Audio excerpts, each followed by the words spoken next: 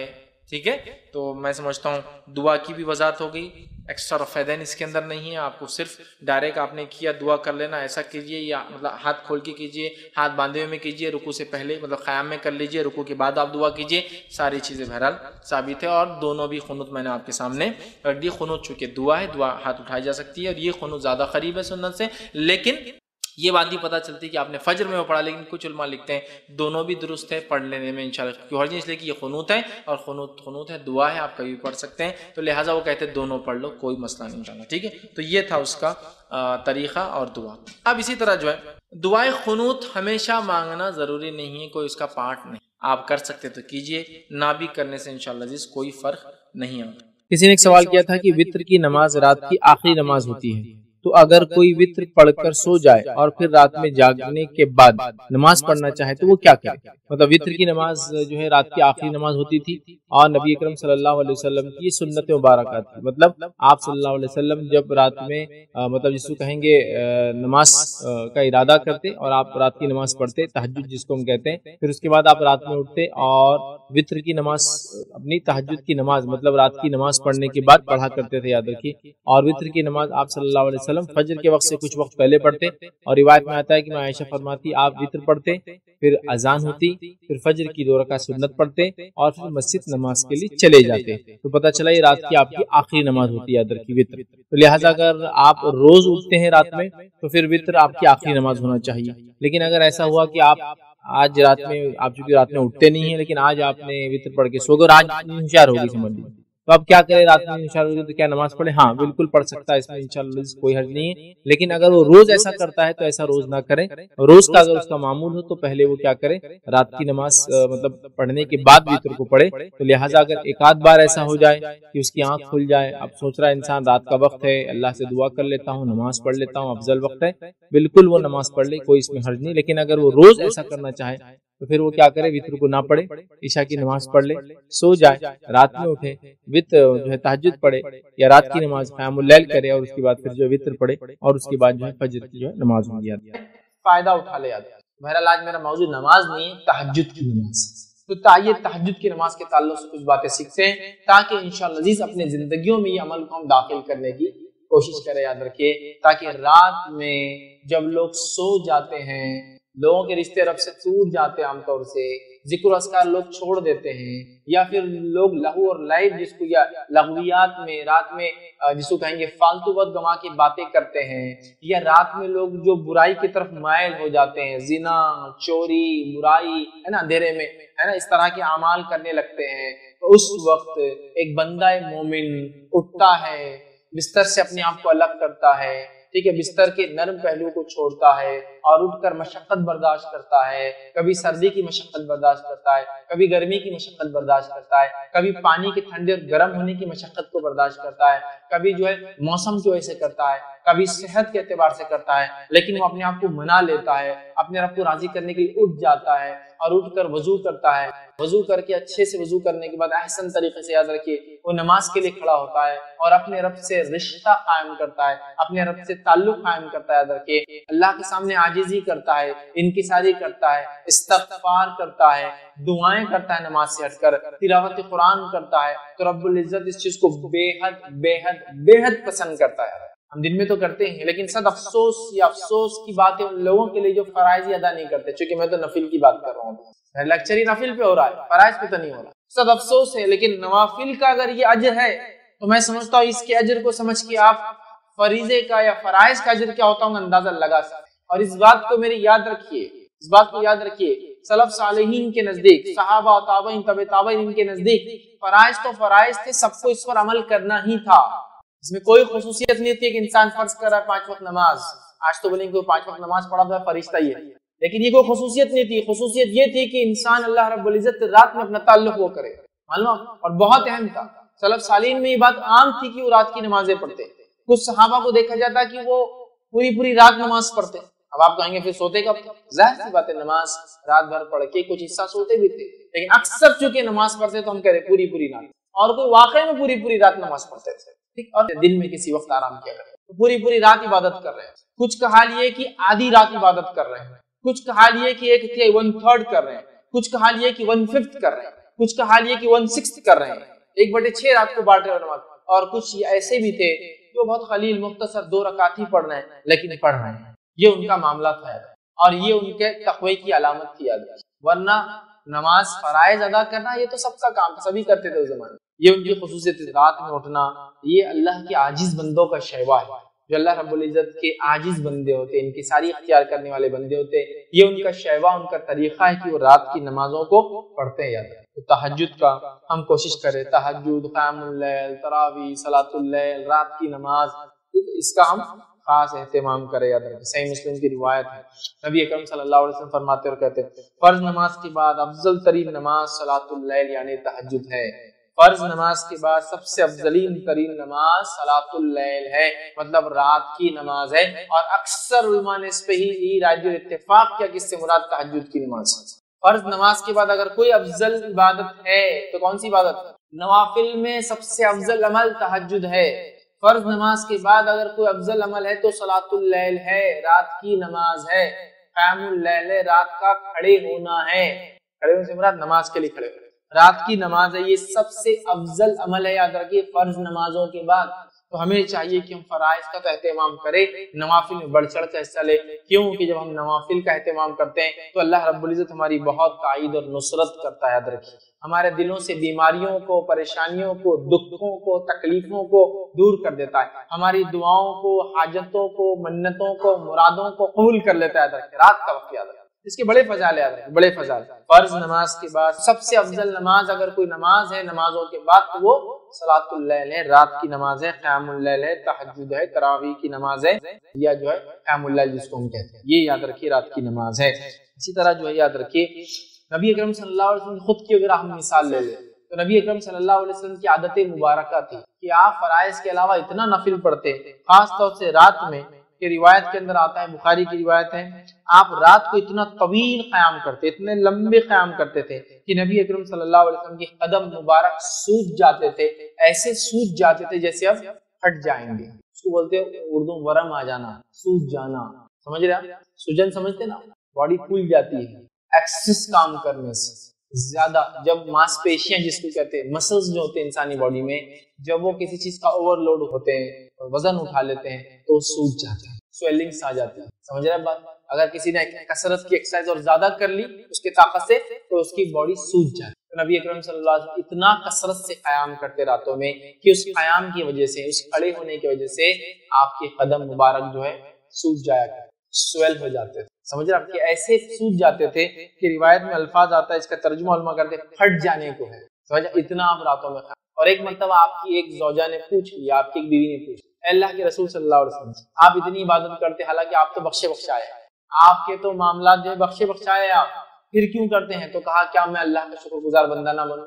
نبی اکرم صلی اللہ علیہ وسلم بخشے بخشائے تو شکر گزار بندہ بننے کے لیے یہ کام کر رہے ہیں. میرے رب کا حال ہم کو پتہ ہی نہیں کیا ہے. یقیناً حسن ظن رکھتے اپنے رب سے ہم کہ ہمارا رب ہمارے گناہوں کو معاف کر کے، ہماری کوتاہیوں کو معاف کر کے ہم کو بخش دے گا انشاءاللہ. لیکن ہم کو تو پتہ بھی نہیں. لیکن اس کے بعد بھی ہم کتنے آرام سے زندگی گزار، اپنی من مانی زندگی گزار، اللہ سے تعلق کمزور سے کمزور ہوتا چلا ہے. یہاں تو میں نفل کی بات کر رہا ہوں، ہمارے فرائضی غائب اللہ ہم پر رحم کرے. یہاں تو رات میں اٹھنے کی بات کر رہا ہوں، فجر نہیں ہوئی تو پھر رات میں اٹھنے کا کیا معاملہ؟ سمجھ رہے ہیں کتنا اہم ہے. یاد رکھیے تو یہ نمازوں کا ہم خاص اہتمام کریں. نبی اکرم صلی اللہ علیہ وسلم بخشے بخشائے ہونے کے باوجود بھی اتنا پڑھتے کہ پیروں میں سجن آ جاتی، سوج جاتے، پیر موٹے ہو جاتے کہ آپ کی زوجہ پوچھ رہی ہے کہ آپ تو بخشے بخشائے پھر کیوں اتنی نماز پڑھتے ہیں؟ آپ فرما رہے کیا میں اللہ کا شکر گزار بندہ نہ بنوں؟ تو ہمیں بھی چاہیے کہ ہم خاص اہتمام کریں. آئیے اور یاد رکھیے خصوصاً رمضان میں نبی اکرم صلی اللہ علیہ وسلم کا معاملہ اور بڑھ جاتا. عام دنوں کی قیام اللیل آپ کی ہوتی ہے لیکن رمضان میں مخصوص عمل آپ کرتے. آئیے صحیح بخاری کی روایت ہم دیکھتے ہیں. روایت کے الفاظ اس طرح سے کہ نبی اکرم صلی اللہ علیہ وسلم قیام اللیل کا خصوصاً رمضان میں اہتمام کرتے. حدیث کے الفاظ اس طرح سے جب ماہ رمضان کا آخری عشرہ آ جاتا آپ صلی اللہ علیہ وسلم اپنی راتوں کو زندہ کرتے، راتوں کو جاگتے اور اپنے گھر والوں کو بھی جگاتے اور عبادت کے لیے کمر بستہ ہو جاتے. نبی اکرم صلی اللہ علیہ وسلم رمضان کے آخری عشرے میں اپنے گھر والوں کو بھی جگاتے، خود بھی جاگتے اور عبادت کے لیے کمر بستہ ہو جاتے. اور ظاہر سی رات میں کون سی عبادت کریں گے؟ قیام کرنا، نماز پڑھنا، مطلب تلاوت قرآن کرنا، ذکر کرنا، استغفار، اپنے گناہوں کی معافی مانگنا، دعائیں کرنا، یہی تو تھا رات.